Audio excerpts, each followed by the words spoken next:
My name is Saviksha. My name is Poppy. It's me, your favorite queen, Francesca Dynamite. We are Louder Club, and you're watching Queer in Alberta.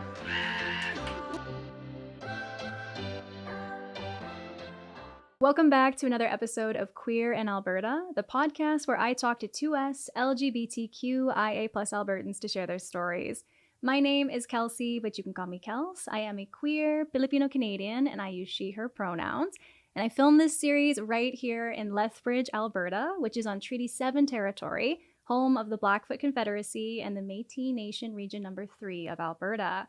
Now for today's episode, we have a local diva with us, and I cannot wait till you see this outfit that she is wearing. I got to see her walk up the stairs to the studio in this, and it was athleticism. It was impressive, my friends.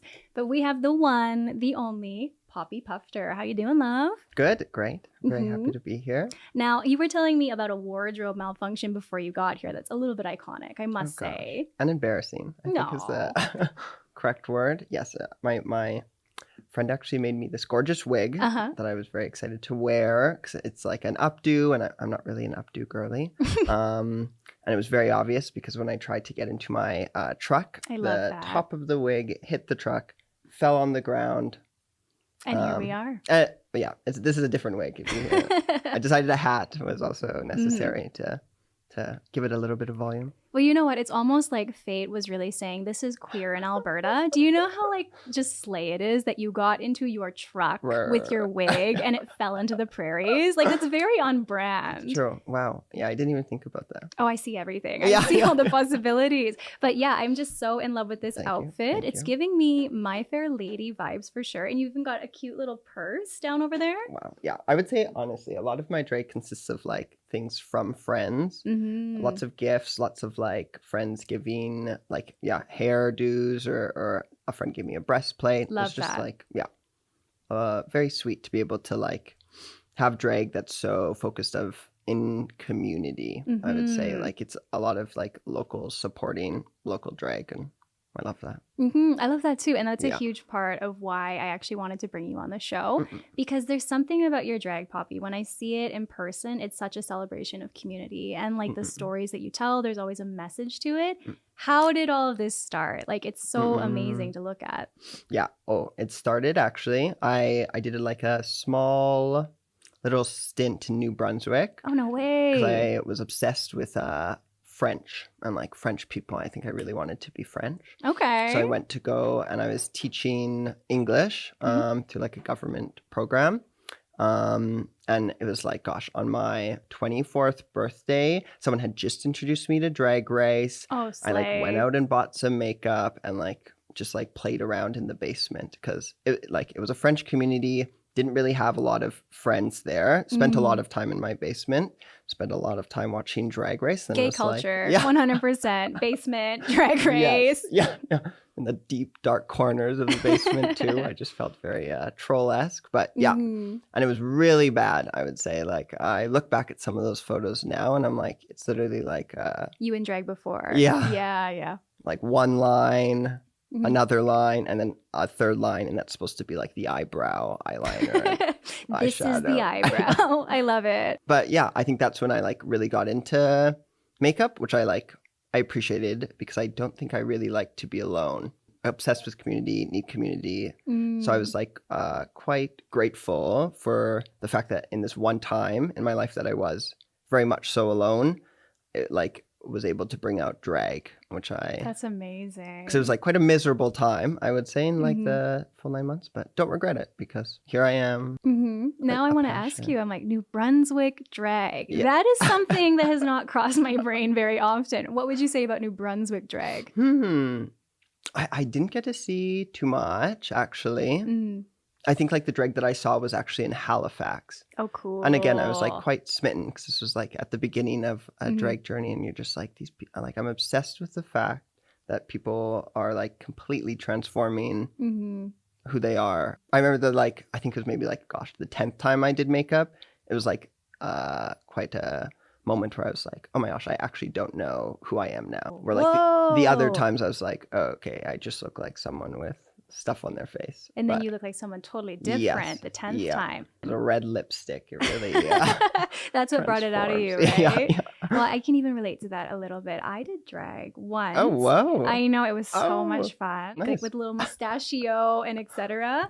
I loved it. Wow. Something came out of me. This man. I feel like I did really trailer park drag in the sense like I had a jean cut off jacket, so it was like a vest, and he was a look. But once you do it for the first time, at least for me, I was like, I know what this dude is gonna wear moving forward, and it is very much not that. So excited to do it again. I would say that gives me very Alberta vibes. If I you're wearing- know, which was so funny because I Keep like that up. painted a Filipino flag on the Oh, back of okay. that jacket. So it was like my two parts. Let's go. Wow, I would love to see that character in Lethbridge. I mean, That would be. I'm just so scared because I can't dance. I did spoken word as my like talent in drag, which was really fun. But I can dance in my bedroom, but on a stage it's a bit different. Kels, I literally just had that experience last night. I was like, oh, I'm going to plan this little dance number in my kitchen. Went up on stage, was like, I don't remember any of this. Decided to like rip off my gloves and do like a handstand on the wall because I was just like, I don't remember my routine. Diva. I don't know what to do right now. I mean, but you improvise, right? Yes. And But I you know- imagine you would too. I feel like. I hope so. I cannot just freeze on a stage. But that's No. like another thing that's so impressive about drag. And it's funny that you say you kind of like had to improvise in the moment because I've seen you dance and I've seen you do your thing and it's always amazing. It's very sweet. It's Very true. sweet, Kels. It's very true. I think that's like the one thing that I would love for my drag to evolve to is just like maybe like a more finesse to the dancing. Because that is like such a skill that I feel like is so hard to. Do you want to take some dance classes together? Is that Whoa, what's happening? Kels, yes, sign me up, and then your character can really come to. I mean, I think Duets? we're plotting something Yeah, here, yeah. Poppy. This is something bigger than queer in Alberta right Whoa. now. Yeah, very excited for the future. Me That's too. for sure. So we talk about New Brunswick, which I never expected is kind of like this catapulting you into drag. But you're not originally from Lethbridge, but a smaller town outside of Lethbridge, right? Enchant? Yes. Yeah. How big is Enchant for I people that know. haven't heard of it? I want to say it's maybe like 200 to 50. Period. Yeah. So I think it's sitting at constant 200 to 50. That's so funny because like I always tell people I'm from a very small town. I grew up around the Bonneville Cold Lake region, if you know where Okay. that Yeah, is. yeah. Yeah. But that's even like 5,000 people, you know? Yeah. A city. It's a city, a metropolis. 200, 250. Were you like, how do you even have that experience of like coming out and et cetera? What is the story there? I can imagine there is one. Yeah. I think it's like, because I think there's always that question of like, when did you know? Totally. And I think I kind of knew at a young age that I was like queer. Specifically, I would say like gay. I think I kind of saw that. But honestly, for the entirety of my time in my small town, did not at all even think about the possibility Didn't of open that door. not even of coming out, but even like thinking that I maybe was, even though it was like very obvious to like me, and I'm pretty sure others that I was gay. Clocked it a Yeah. little bit. Yeah. Yeah. But it was like so weird because it was just like never, not something mentioned. I think the only things mentioned about gayness was just like how wrong it was. Oh, I hear you. So I think it was just like, even though it was there was for sure some knowing in this like little kid's body, just never really able to like articulate it to anyone and even to like myself, because it was just like then admitting that something was like wrong with me.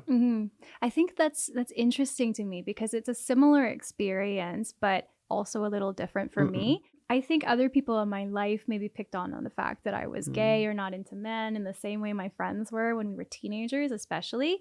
But for me, being so isolated, it was like there was no representation. So I didn't have the language or even the imagery in media or anything to know that that was a possible way to live or a way to be. It was always like you just had to be straight and like heteronormative and all these sorts of things in such a small environment for me. I didn't even know until I was like 17 and kind of had that whole like, oh my goodness, coming of age awakening, you know? I was totally in the dark. Do you remember like seeing your first like queer person or representation either on film Ooh. or in person? That's so interesting. You know, for me, this is going to be so random, but I think the first queer couple I ever saw, my family went on vacation to Disneyland when I was like 10 or something. Yeah. So this is long before gay marriage is even legal in the Right, United right. States. We were waiting on like the tramway from Disneyland to go back to the hotel. And there was just a gay couple in front of me. And I remember just staring and being like a little honestly homophobic inwardly, because that's where I came from and the values that were around me. But it stuck with me. I remember seeing it and being like, I've never seen this before. This is different. And I thought there was that, you know, stereotype of how I was supposed to react to that. But of course, here we are now and everything makes a bit more sense. Right. What about you? I think mine, again, very similar, like traveling would have been. And I think it was when we went to Paris as a family. And there was just like what I would say is like a very obvious queer looking individual on the subway. Yeah, very similar. Transportation. Isn't that interesting? Transportation. That's when you see the gays. You gotta leave beyond the boundaries of 200 people and chat. That's funny. Yeah, and just being like so infatuated by this person. Like, I cannot believe someone can look like so fabulous. Really did like the I want to look like this at one point in my life. That's cool. But then returned to Enchant and did not and repressed and yada yada. Yeah. Oh wow. And you know, Poppy, I don't know if I've told this story on the podcast, but it was actually a drag queen who taught me how to talk to women when I was like 18. Oh wow. Oh my god. It was at Twisted in Calgary. I went for the first time because like at that point I'd realized I was gay. But then it's like, what do you do with that information? How do you talk to somebody, flirt with people, or even make friends? Like, it was a whole new learning experience. And there was this drag queen. She just looked fantastic in the bathroom. And these other girls went up to her and they were chatting. And I was like, okay, she's friendly, cool. So I go up to her and I was like, can I ask you like a question? And she's like, kind of, what do you want? And I was like, how do you talk to girls? And this drag queen, full on makeup, just melts in front of me. And she's like, oh, honey. And she goes, you know, I'm a guy, right? And I'm like, yes, I know. I just need help. And then she kind of, you know, set me on my way. So I always big love for drag queens. Yeah. What a nice like bridge of gap. How you use like this drag queen who looks like a woman to be like, how do you speak to? How do you do it, bestie? And they totally took me under their wing. So wherever you are, you made a huge impact on my life. Like, yeah. That is very sweet. But we were talking about Enchant and perhaps the lack of representation there. You had even in previous conversation with me mentioned how you didn't fully come out until you left Enchant and you were on a mission. Is that true?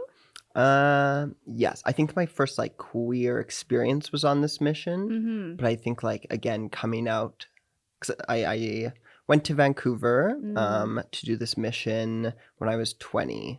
And it was like, my first time leaving Enchant in like a significant way for like a summer. And what faith did you follow, Poppy? Or are you still practicing? I wouldn't say, no. I would say I'm in a tiff with religion at this point. Relatable.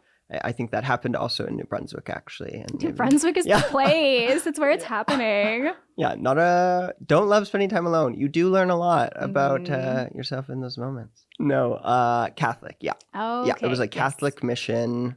And I would say, like, back in Enchant, we were very involved, like my family was with the Catholic Church. Like, I think that's where a lot of our community came from, a lot of, like, my friends as well. Yeah, it's so enmeshed. And then going on this mission, I think was, like, really big for me as an individual because it was, like, the first time I felt loved. There was just, like, really incredible people on that mission. And they just, like, it made me feel very valued for just being me. Wow. Which was like the first time, and I don't know if it was like because kind of feeling queer in this small town and really having to like, I would say like just you're repressing almost all of yourself. Yes. Like the jokes that you say, you're like, oh no, maybe these are like will out me, like the way that you walk, the way that you talk. So I feel like being able to go to Vancouver was just this time of being like, honestly, being able to use the church for no one to like accuse me of being gay, which was like a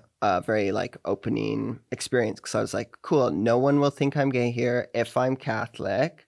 So then I can just like be who I am. People really appreciated me for that. And I like, made a lot of good friends.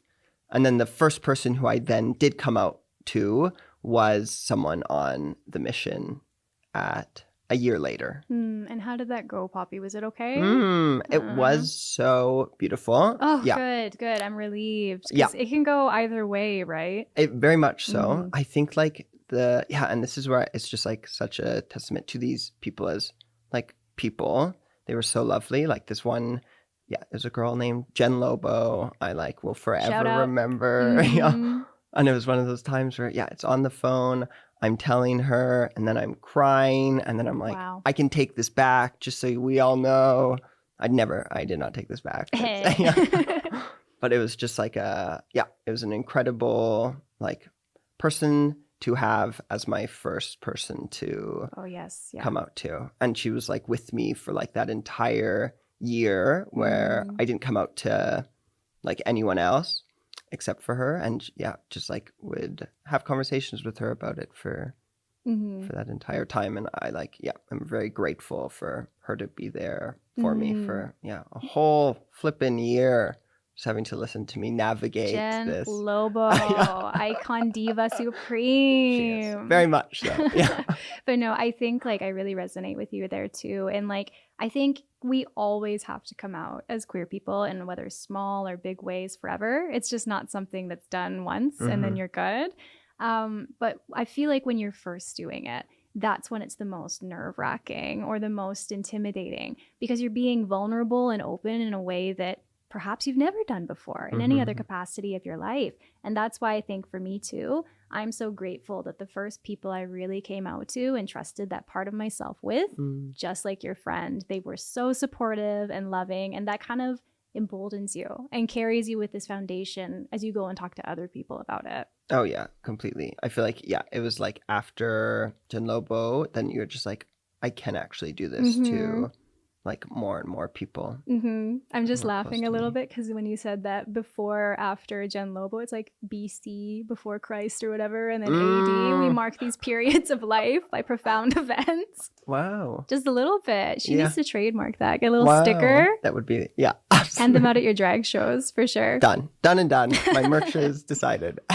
So yes, we're talking about Catholicism and how you were actually able to find yourself by leaving your hometown because of this mission. Even though you were still practicing your faith, it kind of opened the door for this queer understanding. Like, that's kind of interesting. Yeah, I was very excited and appreciative to like have that summer. Yeah, very foundational. It's always a summer. Yeah. It always is. I feel like there's always those moments in life where you're like, yes, there was the person who I was, and then this experience happened. And I would say for me, it's usually like month-long experiences as opposed to like a moment. 2 summers later, after graduating from university, was when I had another summer where I worked for another government organization in Alberta that would go to different Indigenous communities, and you'd spend the summer there doing like programming for youth.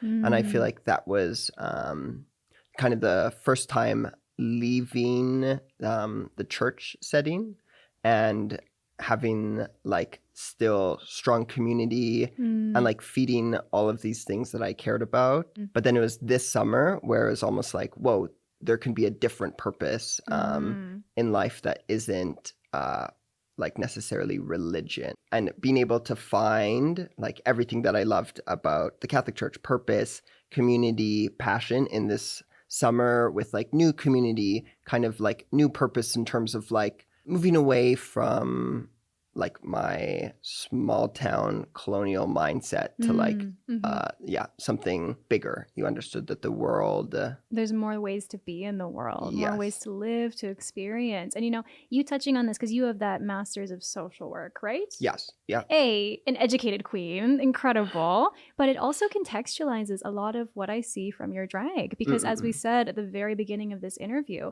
almost every time I've seen you perform, Poppy, you've either given a land acknowledgement. Yes, there's criticism of a land acknowledgement and what it does, but I love that you still make that effort to learn, and you always share knowledge when you do it beyond just the words. And then your drag is also sometimes very political, which is really interesting. So I always notice these things about you on the stage because it's more than just a head-turning look. There's always a message with what you do.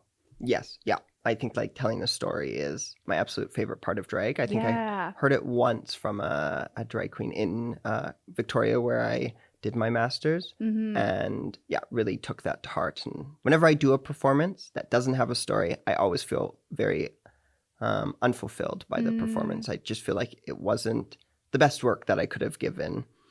Yeah, like some of my favorite, I feel like pieces are like, I'm obsessed with Florence and the Machine, and I feel like her music works so well with like anything like political.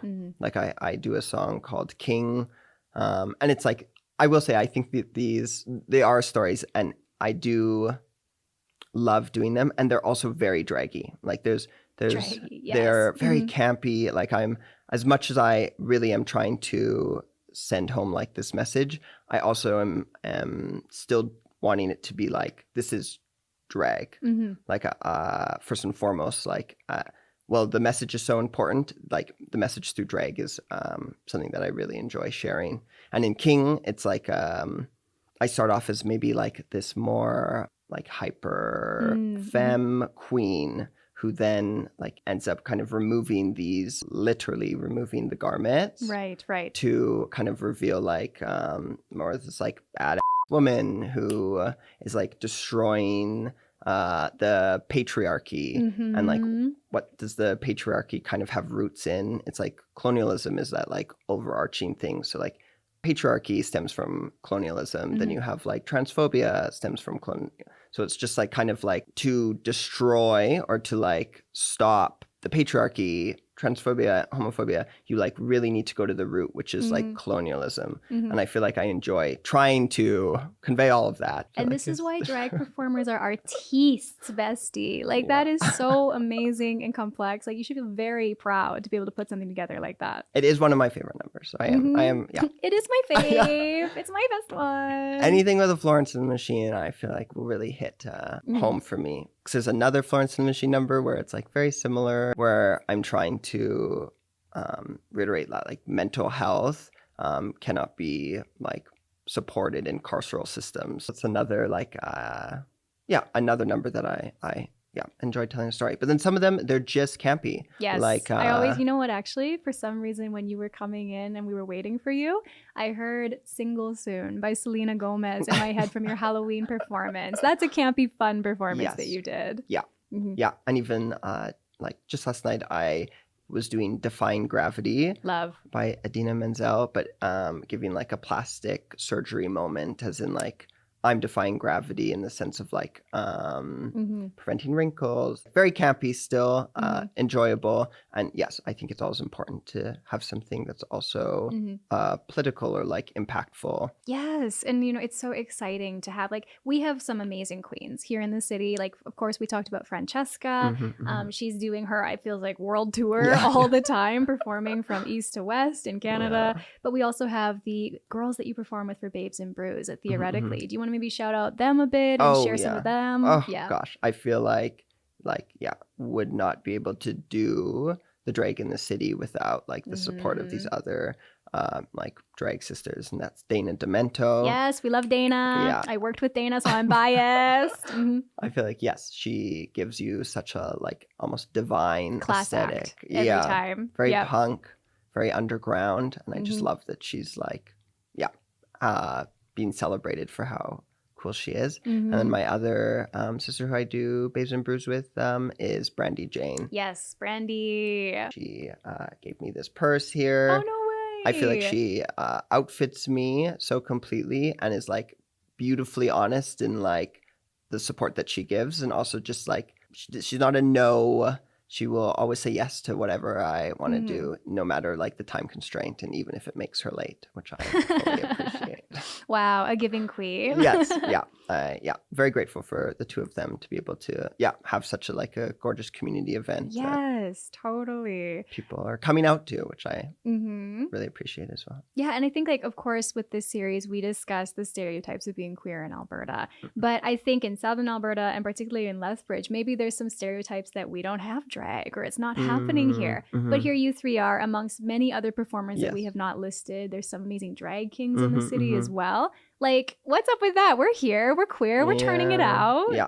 No, I'm like, because I was in Lethbridge, I guess like 6 years ago. And not queer, not really even noticing queer. Yes. And then sure, maybe like I've come back and like being queer, you notice queer more, but there's just like, you see things like Wigs and Waffles on the this is another great drag show in the city. Yeah, on the sidewalks, and you're like, oh, okay, like queer is fully present in the city. Like just take a walk around downtown and you're seeing Gay Yeah. everywhere. We're here. Yeah. And I do really appreciate like Lethbridge for that. It's a small community of like queers, but I think we're really like doing the work, which I appreciate. And it's like it should not go unnoticed by Yes. the folks who maybe are thinking like Lethbridge doesn't have that much. Exactly. Yeah. We're here to say something about those stereotypes. Have you seen Poppy? A moment for the look again, please. Thank you so much. She's getting her modeling contract. Wow, if only. But I do have a question brimming on my mind as you've been speaking. Would you ever, like, again, this could be an easy no, but would you ever think about performing in Enchant? Is that a possibility? Be kind of crazy, wouldn't it? Oh gosh. Honestly, I probably at this stage. Wow, really good question. That's what I'm here for. Yeah. I think I would do it for like, let's say it's like one person's like bachelorette party. Oh, very interesting. I think I would love to do it in like a small capacity. I think I would love to do it in a large one, but also I know that like I very much so ran away from like Enchant, small town, like even Lethbridge. I didn't even feel like very comfortable coming out in Lethbridge. So I think like kind of coming back, I've been back now for a year. I'm like kind of navigating these old relationships that I had, and I just don't feel, I know that there's like some sort of block, or like I feel very hesitant to reconnect with old folks who for like years and years and years didn't know me necessarily as queer. And I don't even know what I'm looking for in, like, I don't know if what I want is for me to like say, hi, like I'm back, and they're like, you're gay now. I'm like, but I also don't fully enjoy when it's not addressed or said, and just kind of like seamlessly as if we didn't skip a beat. Because I feel like a lot has happened for me since the time running away. Yeah, I understand that. Like, I always joke, and it's not a joke, it's real, that it's kind of like two spheres of my life. There's the time when I was living in Bonnyville in the Lakeland until I was 17, and then everything that came after when I moved to Lethbridge. It's so funny that you say you didn't feel like it was easy to come out in Lethbridge, because for me, moving here is what enabled me to come out from leaving that environment. But those spheres of my life, so rarely do they touch. Like maybe I go home for Christmas or something and see my family, and then it's like I'm out here to everyone. But back there, like with many of my extended relatives, like my titas and my titos, my aunts and uncles, they don't know. I've never had that conversation. So yeah, I can't remember what I was going to say, but it's an interesting experience of, I understand a little bit, I guess, where you don't want to dive back into that necessarily when it was so different. Yeah. Yeah. And I almost like don't even know if I want the two to touch. Yeah. I know that's how I feel. You might find this interesting. A friend of mine, she is Two-Spirit and Cree, and she was saying from her perspective and with her culture, it's really important that those spheres do touch because they make up who you are.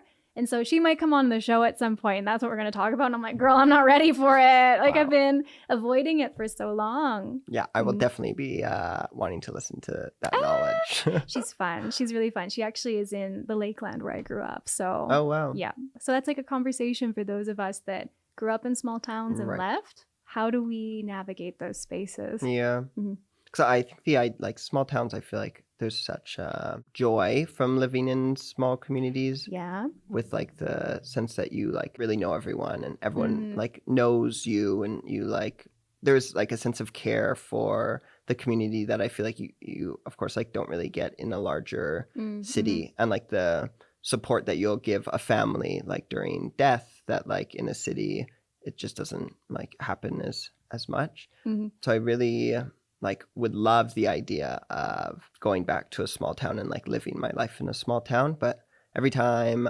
I like actually think that through, it feels very scary, lonely. Yeah. Wouldn't want to almost be like a show just in my like mere existence. And I'm certain small communities, like I know of small communities, like I feel like Dawson City up in the Yukon is one where like very small, very close, and also like I feel like folks can be very queer and yes, Yeah. And I think that's another interesting thing. Like, we have this idea of small town life in Alberta that's both recent, like in terms of our experiences. We both lived in small towns ultimately not that long ago, but amazing how much things have changed in some of them. Yeah. Did you hear about how in Pinoka, which it's in central Alberta, there was a bakery there that is like hosting pride nights and etc. Oh, like, wow. and this is a very conservative community. That's where my father is from. Wow. And of course, there's a whole kerfluffle in the news and yada, yada, yada. But the point is these spaces are starting to change a bit. And I think that's really inspiring, especially for youth that maybe were like you and I. Yes. Gives them a bit more opportunity. And on that note, I feel like I should say yes to performing. Hey, my agenda, Yeah. my gay agenda My achieved. mind has changed.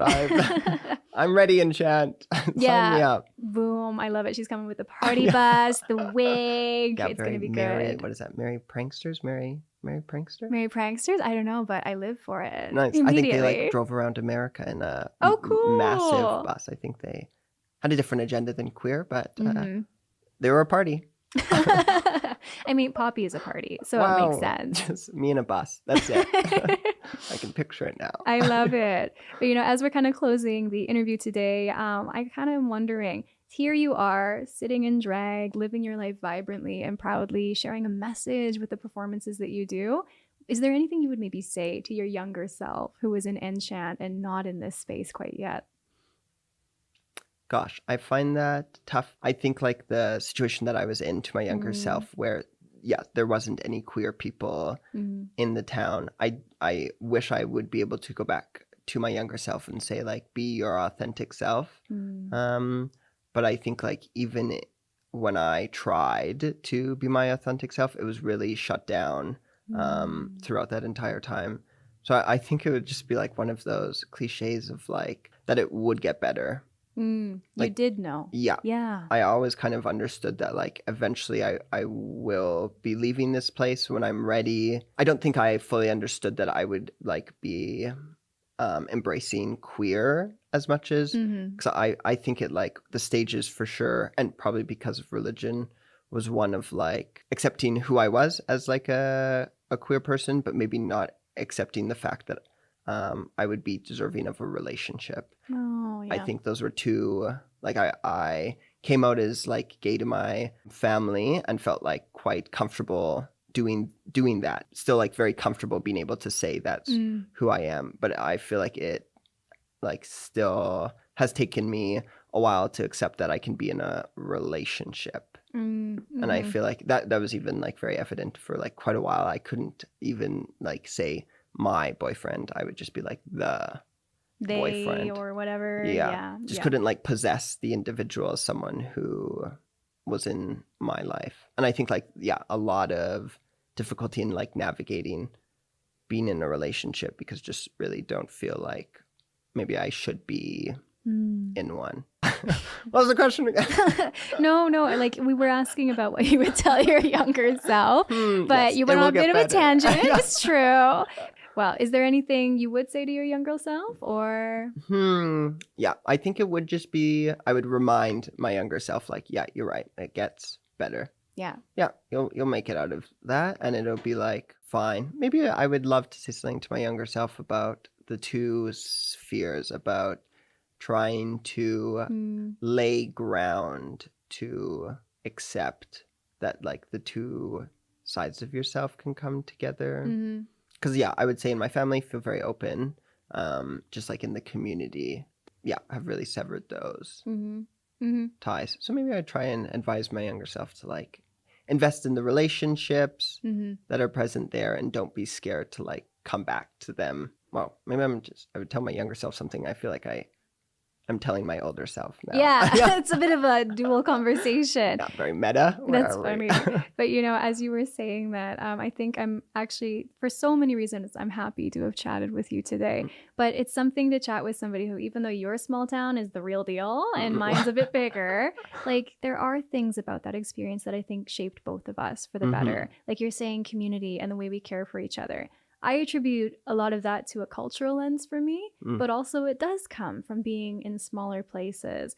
And would I want to go back? Probably not, but I'm so grateful for that time there because it made me today, just as I feel it made you who you are. Yeah, and I feel like, yeah, there's like some great priorities that kind of come out from the experience of small town living. Yeah, you get like quiet, which I feel like is an undervalued existence. Oh, I thought you just meant like geographically, because I'm like, yeah, it's silent out there. There's nothing. Yes, the cliches. The hanging cliches. Hanging outside, all of that stuff. Poppy is a nature girl. Yeah. Yeah. Well, Poppy, as we are wrapping up our episode, how would you like for audiences to keep in touch with you? Do you have any social media that you want to share over here to this camera? Any fun projects? I think I would just save to come out to the drag shows in Lethbridge. Yeah, there's Babes and Brews, which is at Theoretically Brewing, and that's a monthly show. They are undergoing Renos. yes, Renos. which is very exciting to make it a bigger space. But yeah, we'll be there. We're very excited to be able to perform at Theoretically Brewing with this incredible pizza, this incredible beer, this incredible community. Can I ask you a quick question about that show? I've had somebody, a parent, ask me, because he has a son who is queer and wanting to get involved in community. Are those shows open for underage audiences or no? I would probably suggest no. No? Okay. I would say it could be like a 16 plus, but I would not say they are for Kids. Youths. Yeah. I think that's definitely the Wigs and Waffles brunch. So those are I would just come to one of my drag shows. Yeah. Say you saw Poppy's episode on Queer in Alberta, that you're their biggest fan. Yes. I'm also on Instagram at Poppy Puffter, Puffter. Ooh, I gotta get that right. Yes, and it's slang. Puffter. Do you know the origins of Puffter? No, but I'm about to be educated. Nice. It's like my name originally. I wanted it as Poppy Putain because Putain is French for like.